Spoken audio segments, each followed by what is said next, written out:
Assalamualaikum warahmatullahi wabarakatuh. Selamat datang. Kali ini kita akan membahas tentang sorting ya. Kita akan membahas tentang sorting. Oke.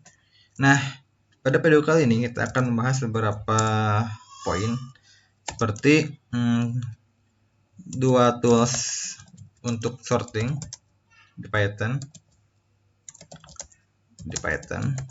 Kemudian parameter di dalam tools atau function itu, di dalam function sorting. Ini dia 2 poin yang akan kita bahas sekarang, oke? Nah, di Python itu ada 2 tools yang bisa digunakan untuk melakukan sorting.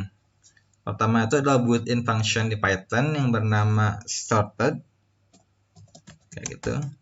Kemudian ada suatu method dari object list yang bernama .sort, kayak gitu. Kemudian apa perbedaan antara sorted dan sort?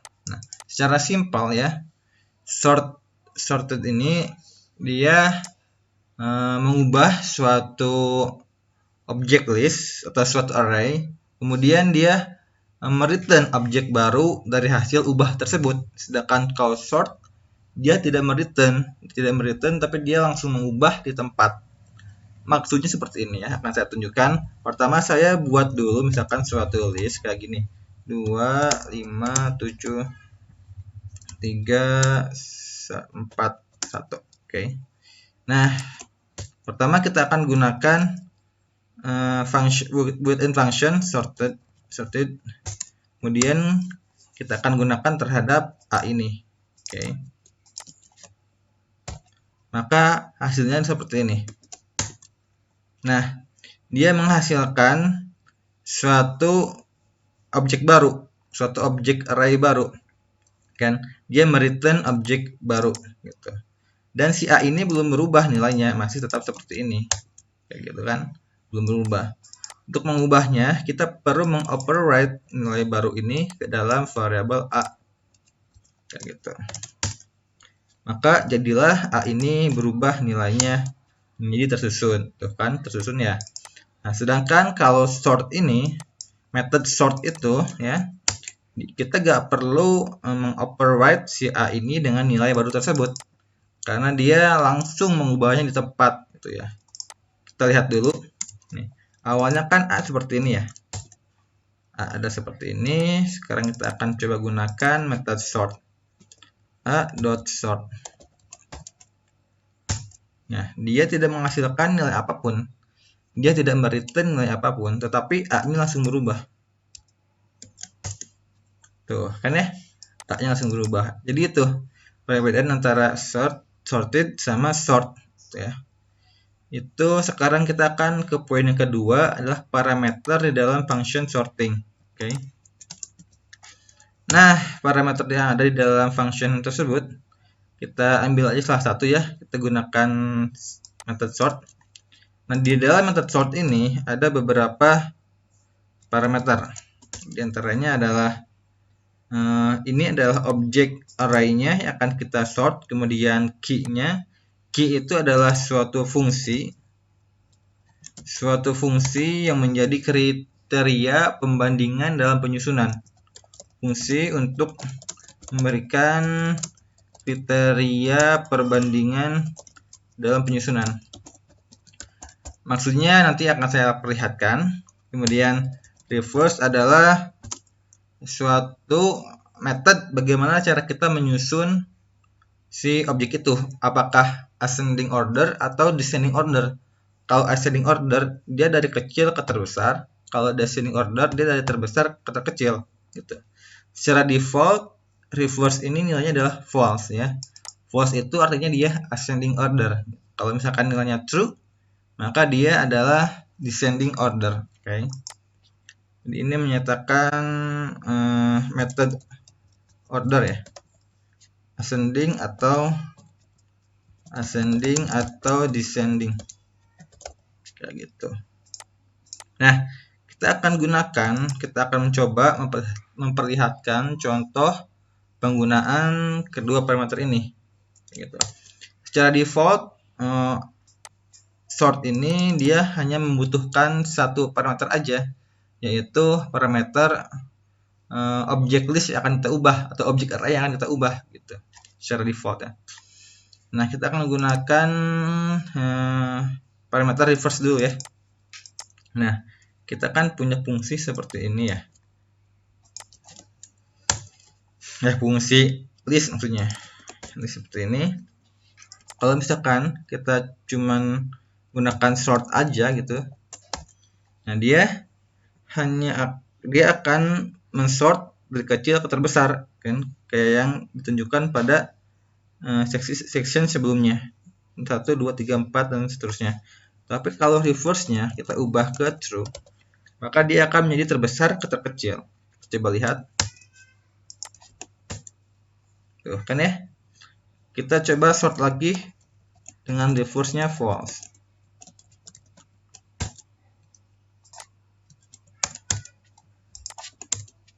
Tuh kan ya, dari yang terkecil ke yang terbesar kayak gitu. Nah, sekarang kita akan gunakan parameter key ya, parameter key. Nah, dalam menggunakan parameter key ini saya akan menunjukkan pertama itu dengan built-in function di Python ya. Kemudian akan ditunjukkan dengan custom function. Oke, sekarang kita mulai dengan built-in function dulu ya. Misalkan kita punya list seperti ini deh. Jadi kita punya list di mana nested list ya. Jadi ada list di dalam list. Ini 1, 2, 4. Kemudian ini 3, 1. Kemudian ini 5, 1, 6. 5, 3, 6. Kemudian ini 8, 7, 7, 2. Ini tambah lagi deh. Ini tambah lagi jadi 5 kayak gitu ya. Nah, misalkan kita punya suatu object list seperti ini ya. Oke. Nah, sekarang kita akan mencoba menggunakan parameter key ini ya. Kita akan menggunakan suatu built-in function yang bernama len ya. Len itu apa? Len itu adalah menghitung jumlah elemen dalam suatu array. Kalau ini kita coba hitung 1, 2, 3, 4. Ada 4 elemen kan ya. Berarti B ini adalah 4 elemennya. Kalau misalnya kita gunakan function len terhadap B, maka akan menghasilkan nilai 4. Tuh kan ya. Nah, kita akan mensort suatu nilai B ini berdasarkan jumlah elemen di dalam setiap elemen listnya.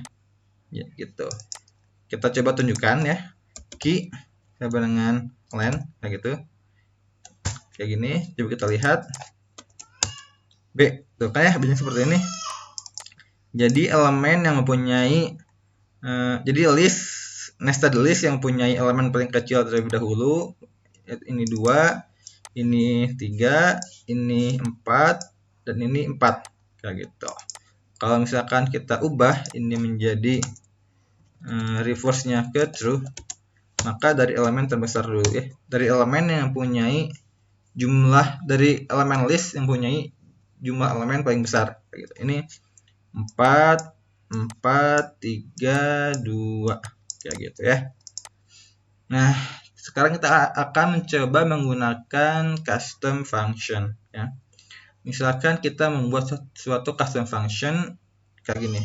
Jadi kita akan mencoba untuk menyusun nested list ini, di mana penyusunannya itu berdasarkan elemen kedua kayak gini. Yang ini nih, ini. Jadi perbandingan penyusunannya berdasarkan nilai elemen kedua ini. Oke, maka kita membuat suatu function yang mereturn elemen kedua dari sebuah array ya. Def take second element. Ini ada sebuah object array, kemudian return obj array 1 ya. 1 ini adalah elemen kedua. Oke, kita gunakan b.sort. Key-nya kita pakai ini ya. Kita coba lihat. Tuh kan ya. Ini kan 1, ini 2, ini 3, ini 7. Gitu kan ya. Jadi disusun berdasarkan elemen keduanya. Kalau misalkan kita ubah reverse-nya ke true, maka ini dulu 7 dulu, kemudian 3, 2, 1. Jadi ini telah disusun berdasarkan elemen kedua dari nested list-nya. Kayak gitu. Terima kasih, mudah-mudahan bermanfaat. Sekian, assalamualaikum warahmatullahi wabarakatuh.